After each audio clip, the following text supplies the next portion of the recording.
I just wanted to bring attention to this nice, kind old man. He has some things he wants to tell you guys. You know, this is important stuff. Okay, this is very important stuff. This guy, this older gentleman has to say, and we're gonna listen to what he has to say. In honor of Juneteenth, I want to talk about raising anti-racist kids. As parents, we all want to raise good humans. Look at his eyes. Look how vibrant. Like this guy is so committed to everything he's saying. It's not like he's just repeating some talking points or something. He's very committed to the struggle. Part of raising good human beings is navigating difficult subjects, such as racism and violence against people of color in America.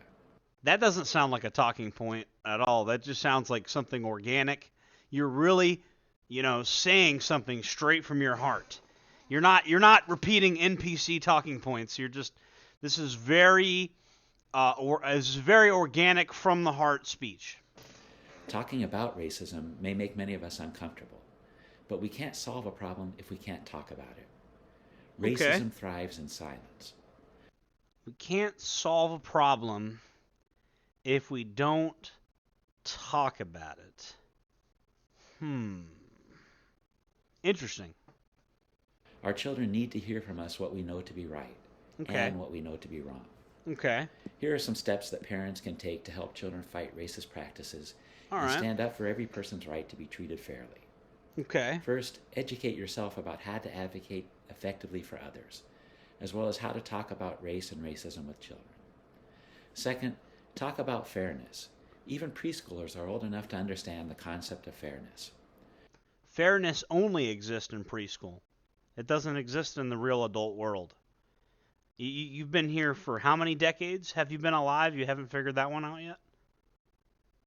I mean, you're twice as old as I am. You haven't figured this out? Okay.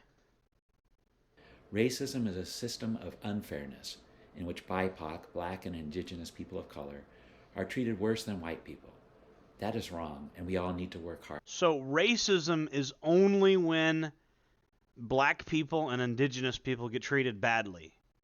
Am I to understand this correctly? So it's not when white people get treated badly. I'm just trying to help me to understand this, Michael. I saw your video. I find this video fascinating, and the comment section of this video is also going to find this fascinating. We really find the things that the baby boomer generation says to be quite fascinating, and I really enjoy your videos, Michael. Not for the reasons you think, but I'm a big fan. Hard to fix it. If your kids have seen reports of police brutality in the news, talk about how upsetting it is to see people treated unfairly, and how mistreatment of Black people is part of a bigger picture. What if we watch the body cam footage to actually see what's happening? You know what I mean? Maybe there's maybe the media isn't giving you the full story sometimes. Maybe critical thinking is better than just I don't know, just Explain that there is a multiracial coalition of people working together to put an end to racism and make the world safer for all of us. Third, encourage children to... Yeah, the multiracial coalition is making the world safer for all of us. Yes, we feel so much safer because of the Rainbow Coalition.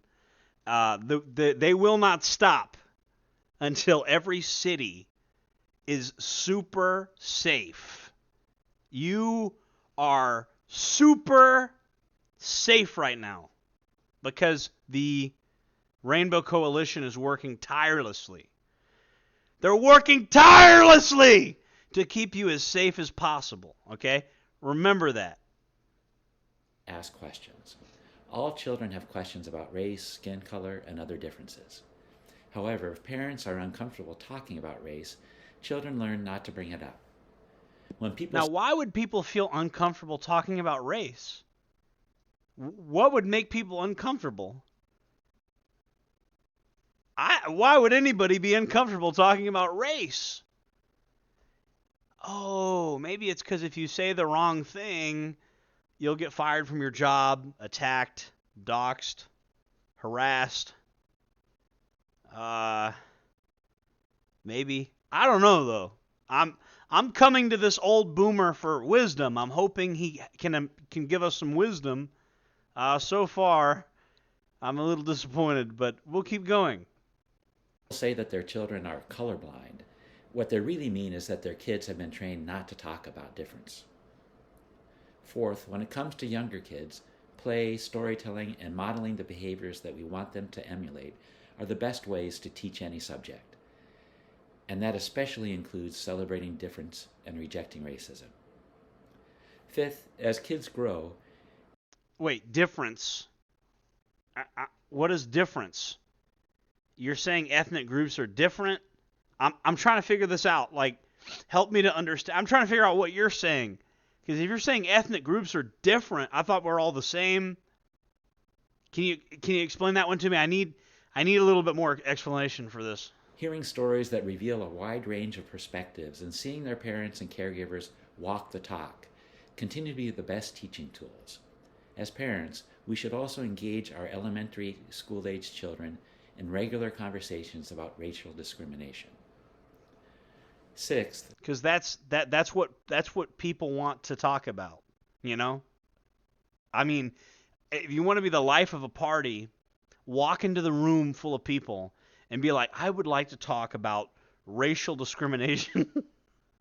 That's the best way to become the life of the party. Is like just walk into a room full of people. teenagers tend to be acutely aware of injustice in their schools, their social circles, and their world.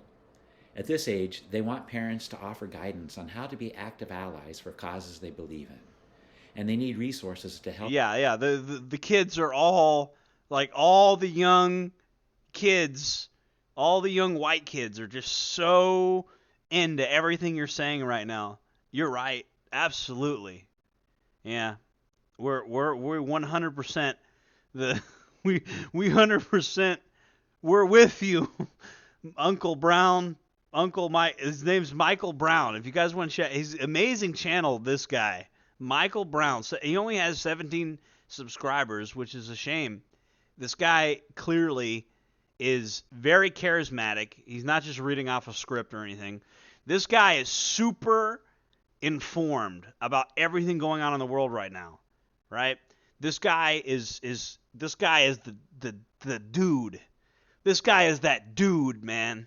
I don't know why more people are not subscribed to him. Help them navigate the challenge of racism as independent, critical thinkers. Yeah, Seventh, form critical thinking. That's a big one. Critical thinking, okay? So when somebody tries to hit you with a bunch of prepackaged talking points about why you should have a certain worldview and feel a certain way and why you shouldn't be allowed to feel certain ways about certain groups, like you should critically think about stuff like that, right? Like critical thinking, like when somebody hits you with a word that begins with R that didn't even appear into the English literary traditions until the 20th century, a word that was basically invented by Leon Trotsky. When somebody uses that word and replaces human tribalism with that word to try to dictate your behavior, to get you to do things that are not in your nature, to get you to do unnatural things, you should critically think. And by critically think, I mean you should agree with all the Marxist theology that has become mainline politics on the American left. You should unquestionably accept the orthodoxy of thought that anybody that doesn't agree with this old geezer is a racist and a bad person for embracing normal human nature. Form friendships and relationships with diverse populations and encourage your children to do the same. Eighth, build a library. And the best way to have friendship with other populations is by not being honest with how you feel about certain issues, okay? So the best way is to suppress your natural human instincts and to act like your tribalism doesn't exist while every other ethnic group retains its tribalism, and like completely repressing your own human instincts to fight for your own tribe, which is a completely natural, normal thing.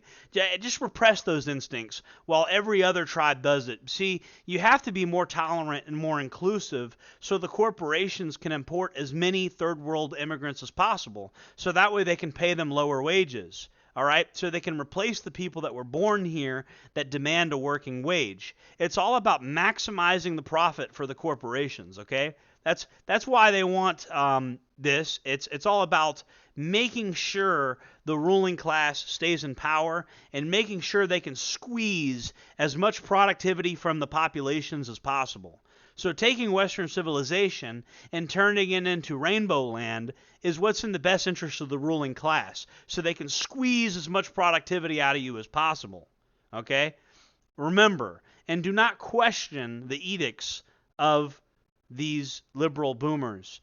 Your job is to, pay for his Social Security, and you need to shut up and get in line and pay for this man's Social Security. You understand me? Read books together about racism and protest. Yes. Choose stories with black and indigenous people of color as heroes and heroines. Yes. Further your own knowledge by reading books. Yes, just absolutely. You have to go balls to the wall. You're not doing enough to celebrate other people.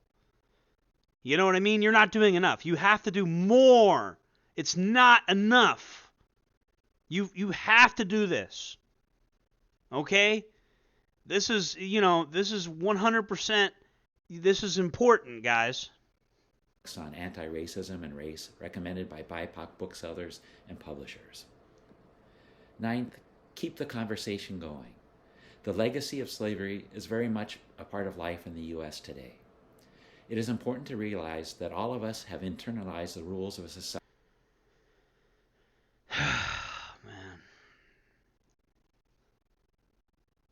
Wow.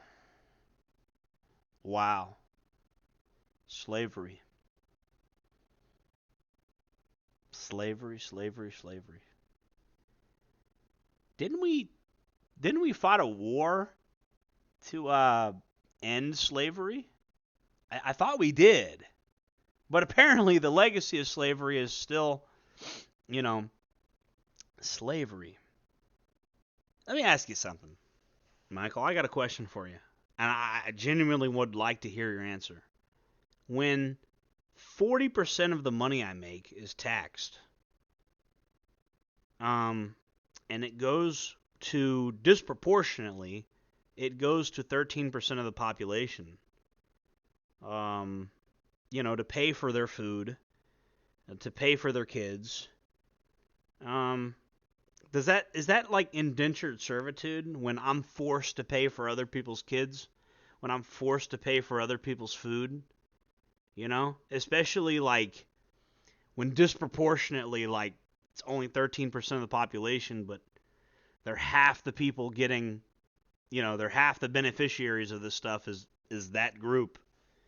Is it safe to say that maybe my very real grievance of having to take care of these people in the here and now is more important than something that happened 150 years ago?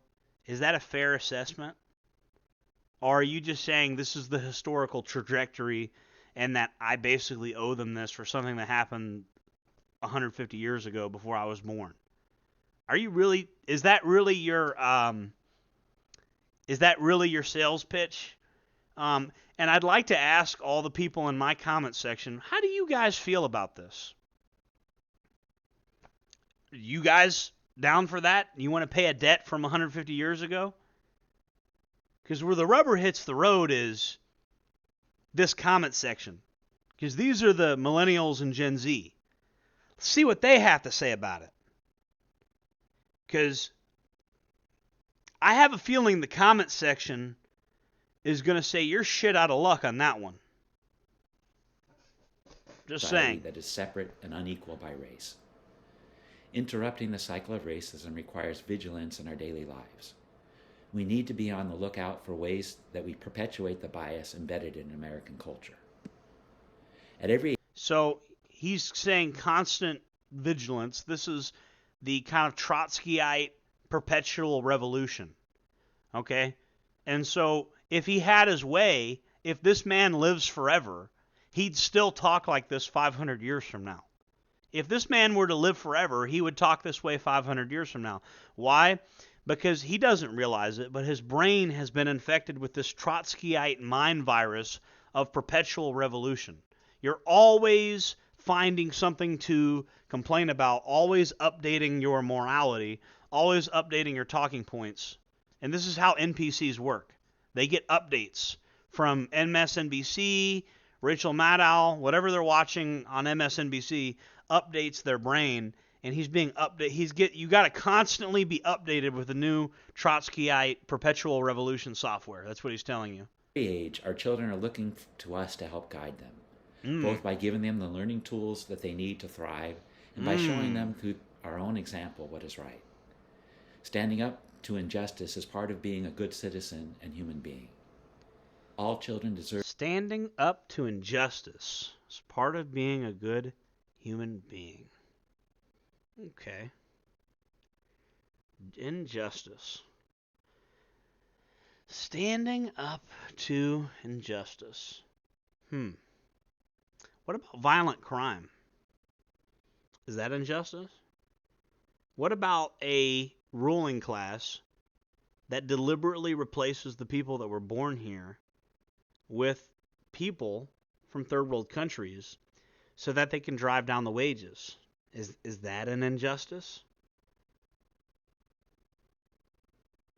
What about wanting a neighborhood that has peace and quiet and people moving into your neighborhood bringing in drugs, prostitution, violence? Is that injustice? Injustice for who? Deserve to grow up in a world where they are safe and protected. Thank you for listening. Growing up in a world where they're safe and protected, huh? Well, we got the perspective of a baby boomer. We got the perspective of a baby boomer. I want to see what you guys think in the comments section. Let me know. I saw this video and I thought, man, this is a fascinating video. And I just want to know what you guys think about it. Let me know in the comments section. See you guys in the next one. Jordan Jereb.